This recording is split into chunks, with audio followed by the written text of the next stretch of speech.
Hai Om Barbar, apa kabarnya? Pito alhamdulillah. Nah, di video kali ini saya akan mereview sebuah film yang keren banget, dimana film ini adalah lanjutan dari G.I. Joe Rise of Cobra, yaitu G.I. Joe Resurrection yang tayang pada tahun 2013, selang 4 tahun dari film pertamanya. Film yang berdurasi 123 menit ini berbeda penggarapannya, dimana tidak adanya Bob Duxey sebagai produser yang hanya menyisakan Lorenzo Bonaventura dan Brian Gardner.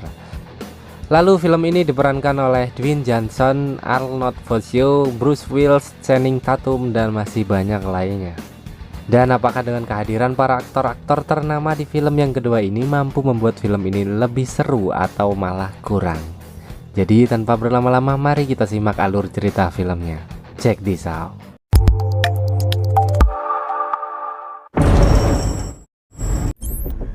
Hey Mouse, are you ready with that 18-year-old?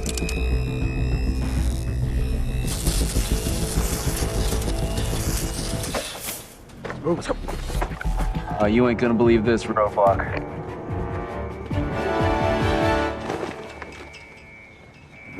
Di awal film kita akan dibawa jauh ke Jepang, tepatnya di Tokyo. Di sini diperlihatkan pertarungan antara Jing, sepupu dari Storm Shadow yang sedang melawan Snake Eyes. Pertarungan ini dilakukan untuk membuktikan bahwa Jing sudah siap dan pantas untuk bergabung di G.I. Joe dan untuk merebutkan pedang keadilan, yaitu pedang yang terbuat dari karbon hitam yang tidak bisa dihancurkan maupun dipatahkan. Hati-mati!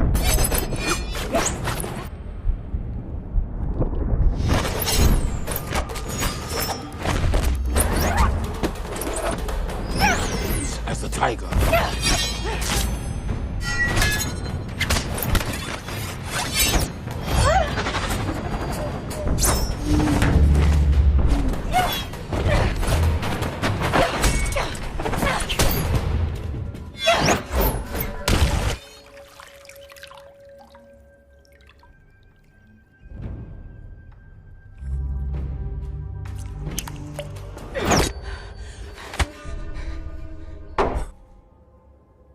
Jinx, you have earned the blade of justice.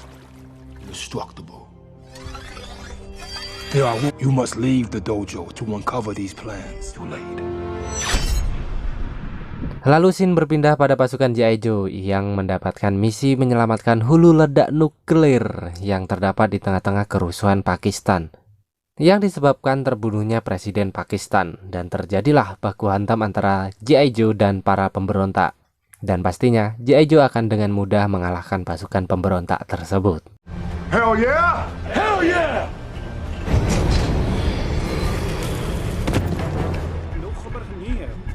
We have 6 on the floor. Copy that.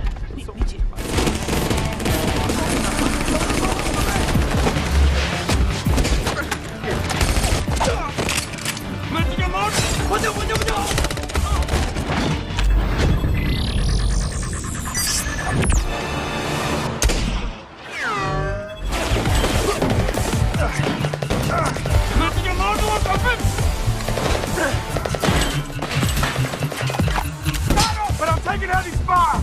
This side, I'm taking it! Take us down! Rip the track up! Transfer immediately! Insurgents close here! Mount up!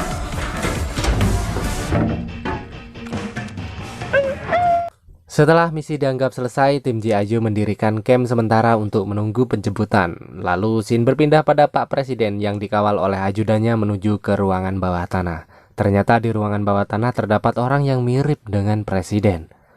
Faktanya, lelaki yang berkemeja putih ini adalah Presiden asli, sedangkan Presiden yang memakai jas ini adalah Zartan, sosok yang tak terlalu menonjol pada film pertamanya. Namun, berbeda di film kali ini, di mana Zartan menjadi sosok paling penting. Dan bagaimana Zartan bisa menjadi seperti ini? Jadi Zartan pada film pertama ia disuntikan cairan yang berisi robot Nanomed oleh Dr. Cobra. Nanomed ini mampu membuat Zartan berubah menjadi apapun yang ia inginkan. Benar-benar teknologi yang mengagumkan, dan faktanya sekarang di dunia nyata dimulai tahun 2018 para ilmuwan sedang mengembangkan robot nano untuk pengobatan medis, tepatnya penyembuhan kanker. Jadi apakah teknologi yang digunakan Zartan ini akan ada di dunia nyata? Tulis pendapat kalian di komentar. Lanjut. Lalu scene berpindah di camp G.I. Joe yang sedang menunggu helikopter jemputan. Tetapi yang datang bukan helikopter jemputan, namun helikopter musuh yang dengan cepat meluluh lantakan tim G.I. Joe. Hingga hanya menyisakan Roadblock, Flynn, dan J yang selamat karena berhasil melompat ke dalam sumur.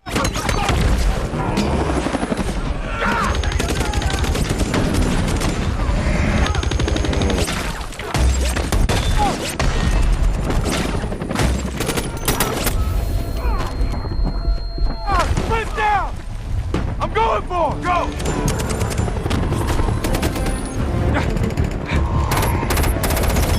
Immediate air support! We gotta get to cover!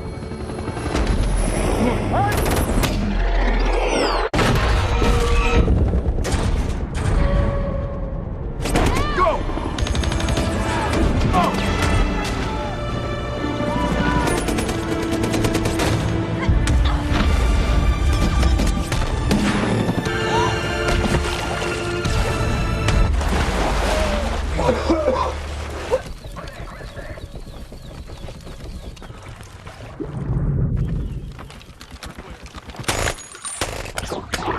Lalu keesokan harinya Pak Presiden mengumumkan bahwa semua anggota G.I. Joe telah tewas akibat melawan pemberontak Pakistan.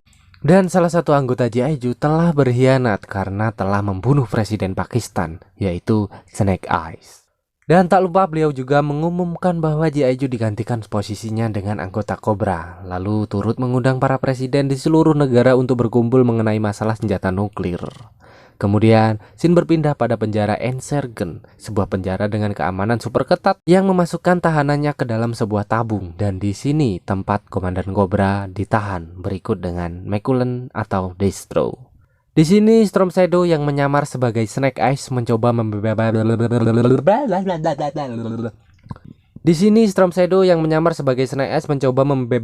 Komandan Cobra yang dibantu oleh Firefly. Namun Storm Shadow harus mengalami luka bakar akibat meledaknya tabung gas LPG 3 kilo.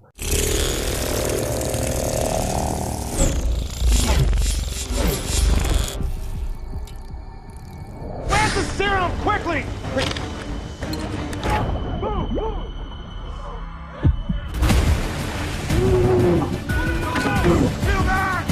What do you mean his heart stopped beating? Fire!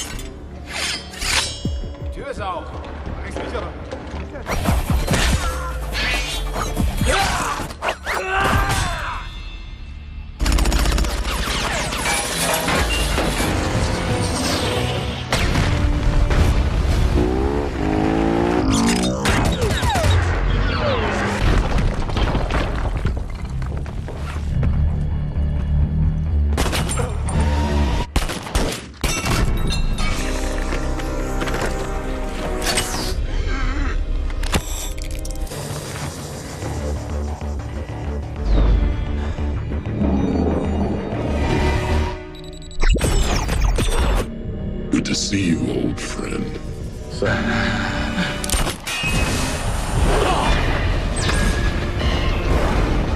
Into the mountains to heal. I'll need him for the war. Kemudian scene berpindah pada markas industri Zeus. Disinilah markas Cobra dan teroris Zeus. Mereka semua mengembangkan senjata massal yang lebih berbahaya dari senjata nuklir. Di tempat ini juga ada Zartan yang menyamar sebagai presiden. Lalu scene berpindah pada 3 anggota G.I. Joe. Mereka sedang menuju ke tempat masa kecil Roadblock untuk bersembunyi. Dari sini mereka mencoba menghubungi anggota G.I. Joe yang tersisa. Di sini juga Jay mulai mencurigai presiden karena tidak seperti yang ia kenal dulu. Kemudian scene berpindah pada Quill yang berada di pegunungan salju. Disinilah Storm Shadow diobati luka bakarnya menggunakan tenaga dalam featuring teknologi medis.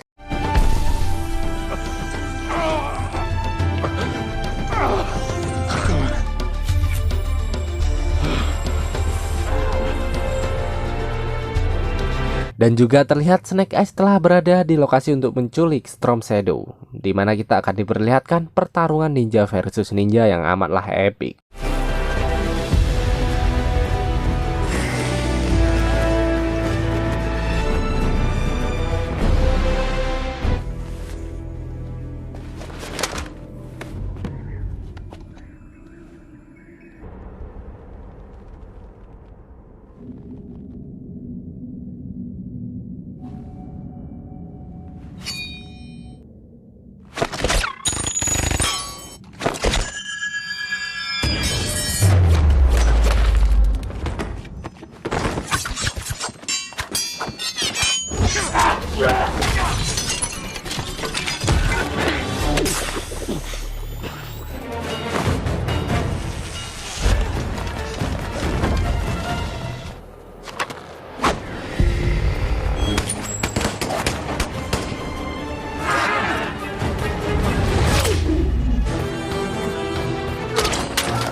Dan setelah bertarung habis-habisan, Storm Shadow berhasil dilumpuhkan dan dibawa ke markas Snake Eyes. Dan di sini kita akan melihat fakta yang mengejutkan bahwa ternyata yang membunuh gurunya bukanlah dia yang seperti mereka tuduhkan. Dan pelakunya tidak lain tidak bukan adalah sang penyamar, yaitu Zartan.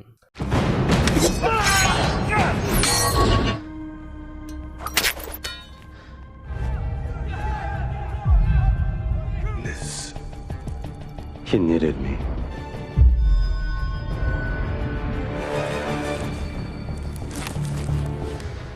Tell us what he and Cobra have planned. Destroy our common enemy.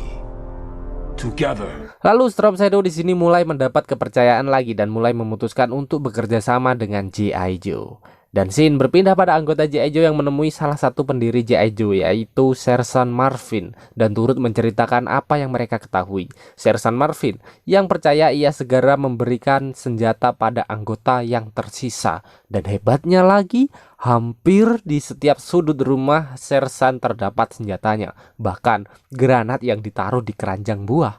Wow.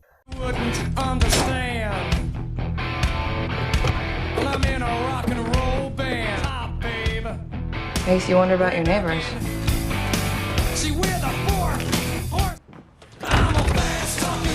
Open up that.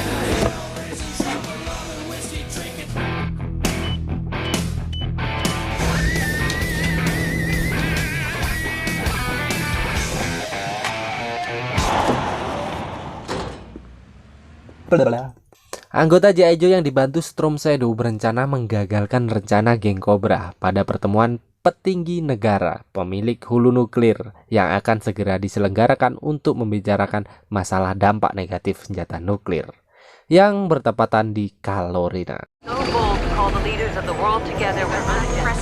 We may be closer to a nuclear-free world than we have ever. Each in the madness. What better places? Forgive. Our storm dedicated to the belief that there is no greater peace. There are a lot of leaders in this room. And Di pertemuan ini, Zartan meminta para petinggi negara untuk melucuti senjata nuklir mereka dengan mengancam meluncurkan senjata nuklir untuk menyerang negara lain dan memulai perang. Hal ini sangat berisiko yang pastinya membuat para petinggi negara menuruti permintaan Zartan dengan melucuti semua senjata nuklir mereka. about his place in history, to unilateral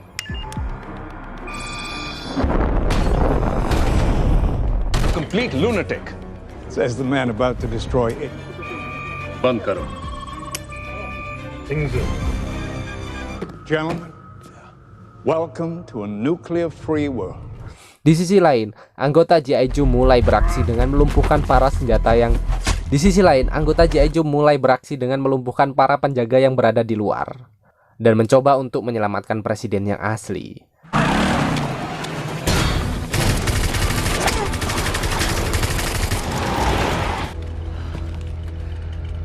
You all right?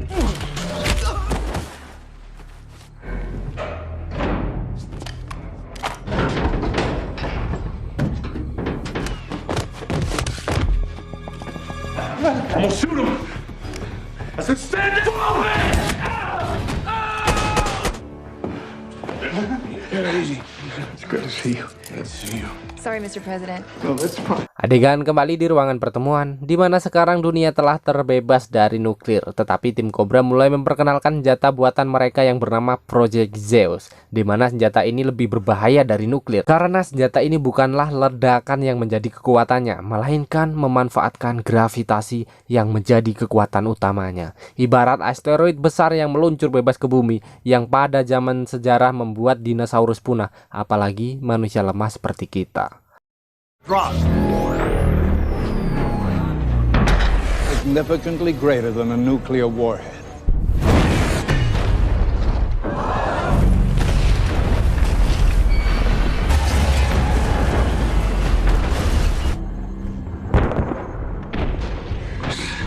Your courts. Correction. Hal ini juga menandai revolusi Cobra dengan dikibarkannya bendera Cobra di White House, Amerika Serikat. Di tengah kepanikan di ruang pertemuan, anggota G.I. Joe mulai bergerak, dimulai dari Storm Shadow yang membunuh Zartan, Roadblock yang menggunakan tank, dan anggota G.I. Joe lainnya yang bertempur dengan para pasukan. Tetapi Komandan Cobra berhasil lolos menggunakan helikopter.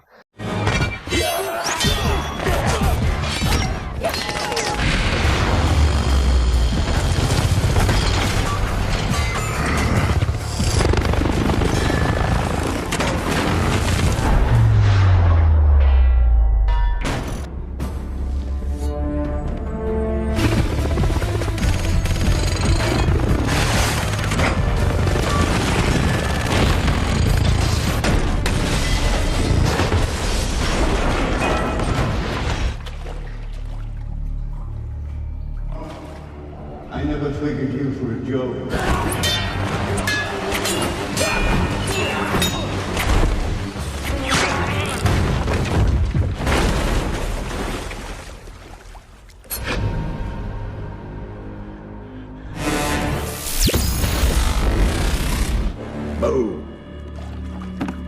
Here, no casualties.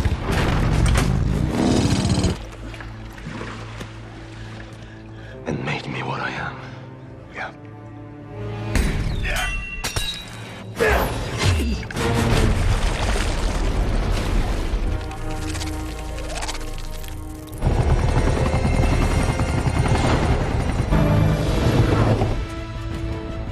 Dan untungnya kegigihan Roadblock mampu membuat senjata pemusnah massal hancur di tempat dengan sekali tekan, walaupun harus bertarung mati-matian melawan Firefly.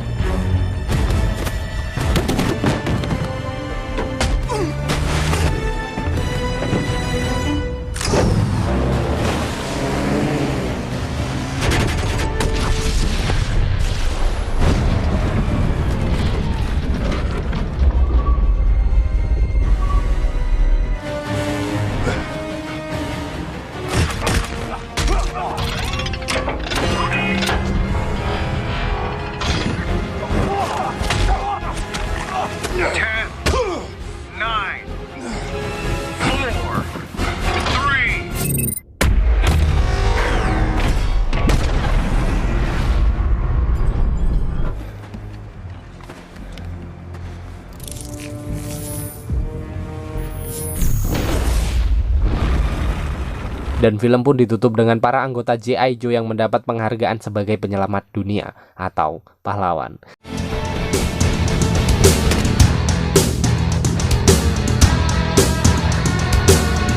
Dan seperti yang kita ketahui, film belum benar-benar tuntas, di mana Komandan Cobra masih selamat. Berikut juga Destro yang tak kelihatan aksinya di film ini. Ya, namanya penjahat kelas internasional pasti susah matinya. Maka dari itu, kita harus menunggu lagi film ketiganya yang berjudul G.I. Joe Ever Vigilant yang sekarang detik ini sedang digarap. Seharusnya sih tahun ini bakalan tayang, tapi nggak tahu mungkin gara-gara COVID ditunda lagi. So ya, itu tadi alur cerita G.I. Joe Resolution. Kalau kalian suka tekan tombol like-nya, kalau nggak suka tekan tombol dislike-nya. Saya pribadi dan segenap kru pamit undur diri dan salam barbar.